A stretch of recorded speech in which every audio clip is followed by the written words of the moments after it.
안녕하세요. 일신사입니다. 저희 채널에는 신박한 사연들이 많이 있으니 많은 분들의 구독 부탁드립니다. 이번 사연은 대출받아 나가라 해서 나와 살고 있는 중에 몇 년 만에 찾아온 시댁 식구들을 문전박대하고 내쫓았다는 며느님의 사연인데요. 고민이 있다네요. 함께 보시겠습니다. 예전에 서러웠던 일 생각하면 눈물이 나려 하기도 합니다. 화가 나기도 하고 그때 내가 왜 바보같이 그런 얘기도 못했을까 자책을 할 때도 있습니다. 시댁에서 살다가 시어머니가 대출받아서 나가라 하셨고 저희는 친정의 도움을 받아 나와서 살게 되었습니다. 둘째까지 낳고 잘 살고 있었어요. 얼마 전에 시댁 식구들이 불쑥 찾아왔습니다. 평생 이대로 살자고 말씀드렸어요. 남편을 보면 마음이 좋지 않아서 어떻게 해야 할지 모르겠습니다. 좀 긴 글이 될 것 같아요. 결혼하고 저는 시댁에서 결혼 생활을 시작했습니다. 전세를 준 빌라가 있는데 1년 뒤에 세입자가 나갈 것이라고 하셨고 그때까지만 시댁에서 지내라고 하셨어요. 결혼 전에 겪어본 시어머니는 말도 잘 통하고 다정한 분이셔서 같이 살아도 나쁘지 않을 것 같았습니다. 저희가 생활비를 드리겠다고 했는데 얼른 돈 모으라고 하시면서 받지 않으셨어요. 너무 감사했습니다. 처음에는 당신이 시집살이를 호되게 당해서 저에게는 그런 거 전혀 없을 것이라고 하셨어요. 그런데 시어머니는 점점 처음과 달라지셨습니다. 결국은 말과 행동이 다른 것이었죠. 저희가 결혼하고 얼마 안 돼서 시부모님은 다른 지역에 계시게 되었어요. 그리고 저희는 미혼인 신우와 함께 살게 되었습니다. 처음에는 신우와 사이가 나쁘지 않았어요. 신우는 저를 언니라 부르고 친하게 지냈습니다. 신우 밥도 잘 챙겨주고 집안일도 제가 다 했습니다. 그런데 나중에 알고 보니 신우는 제가 집안일 좀 미루는 것이 있으면 시어머니에게 전화로 고자질을 했어요. 제 앞에서는 웃는 낯으로 대하던 신우가 시어머니에게는 제 험담을 했나 봐요.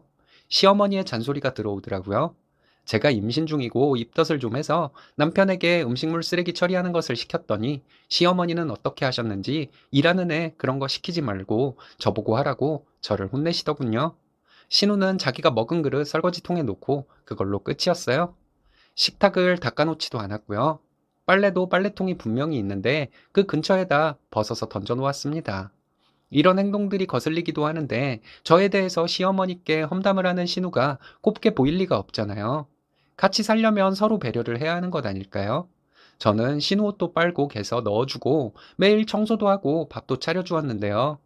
시어머니가 오랜만에 집에 오셔서 신우가 벗어 던져놓은 빨래들을 보더니 잔소리를 하셨습니다. 자취했던 때도 있었는데 신우는 세탁기 건조기도 못 돌리나요? 빨래 돌려라, 신우도 챙겨 먹여라 등등 늘 하던 잔소리를 하시더니 음식물 들고 나가는 남편에게 네가 그건 왜 들고 나가냐고 소리 높여 말씀하셨습니다. 신우랑 남편 밥 먹는 시간대가 달라요. 같은 시간에 먹으면 함께 차려서 먹겠지만 신우가 알아서 먹도록 반찬 다 해놓았습니다. 그런데 시어머니는 제가 신우밥을 안 차려준다고 뭐라 하시더라고요. 서른 다 된 신우밥도 제가 차려줘야 하나요? 오랜만에 만나서 끊임없이 잔소리를 하는 시어머니 때문에 스트레스 받아서 방에 들어가 있었습니다. 저보고 나오라고 하더니 기분 나쁜 것이 있으면 말해보라더군요. 말한다고 달라질 것도 없을 것 같아서 그런 거 없다고 했습니다. 계속 물어보시더라고요. 그래서 하나하나 얘기를 했어요. 제 말 몇 마디 듣지도 않고 시어머니는 고작 그게 힘들어서 이러냐며 당신 시집살이가 얼마나 힘들었는지 얘기하시더군요. 저는 말하라고 해서 말하고 있었는데 듣지도 않고 서운하다 말씀하시니 더 할 말이 없었습니다. 때가 어느 때인데 시아버지 팬티를 손빨래하던 얘기를 하시는 건지 당신이 그런 것도 하고 사셨으니 저는 이 정도는 불만 갖지 말고 살라는 말씀이더라고요. 남편은 옆에서 누구 편도 안 들고 듣기만 하고 있었습니다. 저도 시어머니가 길게 말씀하시는 거 듣고만 있었고요.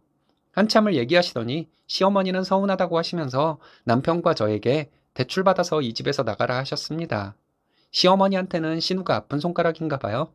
남편은 성격이 매사 무던한 사람입니다. 불평도 없고 딱히 제 편도 아니고 시어머니 편도 아니면서 대리우도를 강요하는 것도 없는 방관자였어요. 신우는 성격도 예민하고 자기 할 말 다 하는 사람입니다. 시어머니를 들들 볶아서 원하는 것들 모두 얻어내는 스타일인데 시어머니는 신우 때문에 힘들다고 저한테 하소연 몇 번 했어요.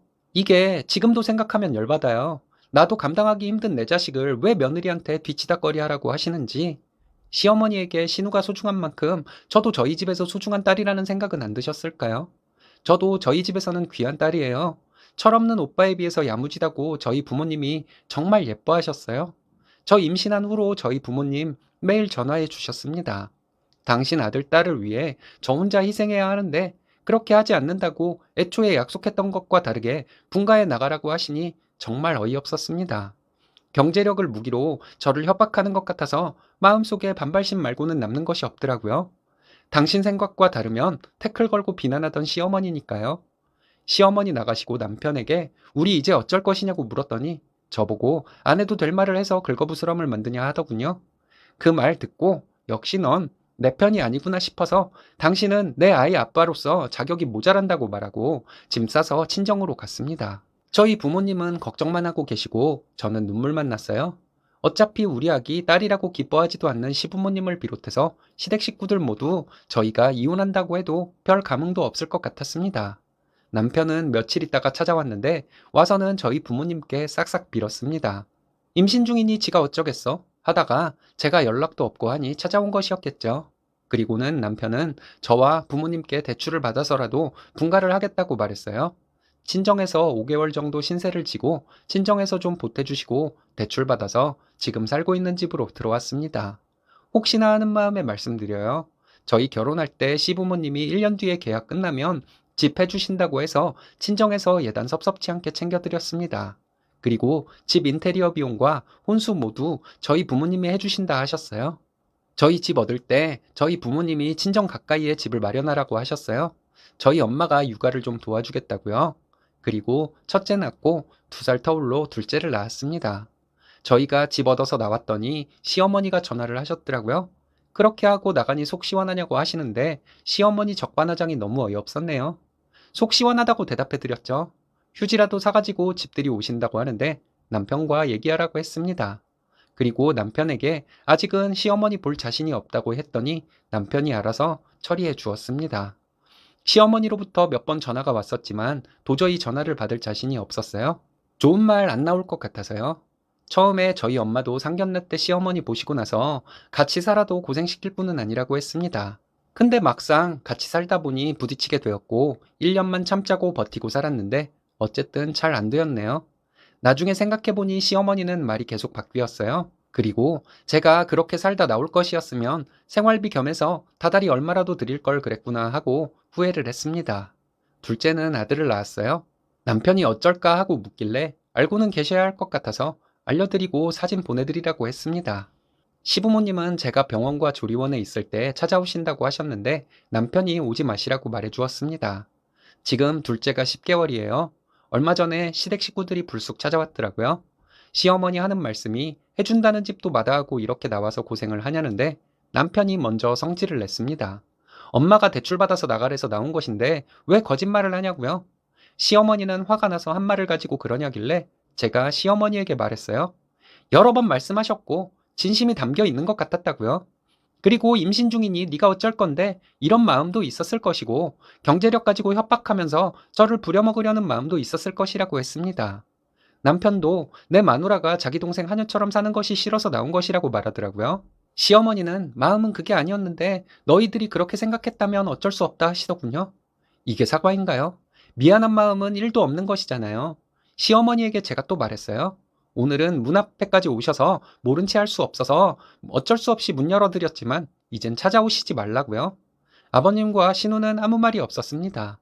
시어머니는 약속대로 집 주려고 왔는데 제가 하는 말을 들어보니 안 되겠다고 하시더군요.